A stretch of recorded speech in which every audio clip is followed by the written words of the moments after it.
ಒಂದು ಸಲ ಒಂದು ಬೃಹತ್ ಆನೆ ಡೆನ್ಸ್ ಕಾಡಿನಲ್ಲಿದ್ದ ಹಸುಗಳು ಮತ್ತು ಎಮ್ಮೆಗಳನ್ನು ನೋಡುವುದಕ್ಕೆ ಹೊರಟಿತು. ದಾರಿಯಲ್ಲಿ ಅದು ಸಣ್ಣ ಜಿಂಕೆಗಳನ್ನು ನೋಡಿತು. ಆನೆ ಜಿಂಕೆಗಳನ್ನು ತಮ್ಮದೇ ಆಗಿಸಿಕೊಳ್ಳಲು ಬಯಸಿತು, ಆದರೆ ಜಿಂಕೆಗಳು ಅಂಜಿದವು. ಆನೆ ಬೆನ್ನು ತಿರುಗಿಸಿ ಅಷ್ಟೊಂದು ಮನಸ್ಸಿಲ್ಲದೆ ಮುಂದಕ್ಕೆ ಹೋಗಿ ನಂತರ ಕಾಡು ತಲುಪಿತು. ಅಲ್ಲಿ ಅದು ಒಂದು ಸಣ್ಣ ಮುಂಗುಸು ಮತ್ತು ಒಂದು ಕೋತಿ ನೋಡಿತು.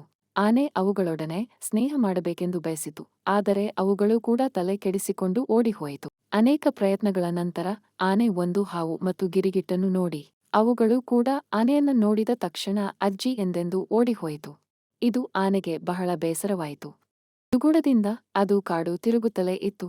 ಕ್ಷಣ ಒಂದು ದಿನ ಕೆಲವು ಮನುಷ್ಯರು ಕಾಡಿನೊಳಗೆ ಬಂದು ಪಶುಗಳನ್ನು ಹಿಡಿಯಲು ಬಲವಾದ ಬಲೆಗೆ ಹಾಕಿದರು. ಎಲ್ಲಾ ಪಶುಗಳು ಜೀವ ಉಳಿಸಲು ಅದನ್ನು ಸಹಾಯಕ್ಕಾಗಿ ಕರೆದವ. ಆಗ ಆನೆ ತನ್ನ ದೊಡ್ಡ ಶಕ್ತಿಯನ್ನು ಉಪಯೋಗಿಸಿ ಬಲೆಗಳನ್ನು ಒಡೆದು ಹಾಕಿತು ಮತ್ತು ಎಲ್ಲಾ ಪಶುಗಳನ್ನು ಮುಕ್ತಗೊಳಿಸಿತು. ಆನೆಯನ್ನು ನೋಡಿ ಎಲ್ಲ ಪಶುಗಳು ತುಂಬಾ ಸಂತೋಷಪಟ್ಟವು.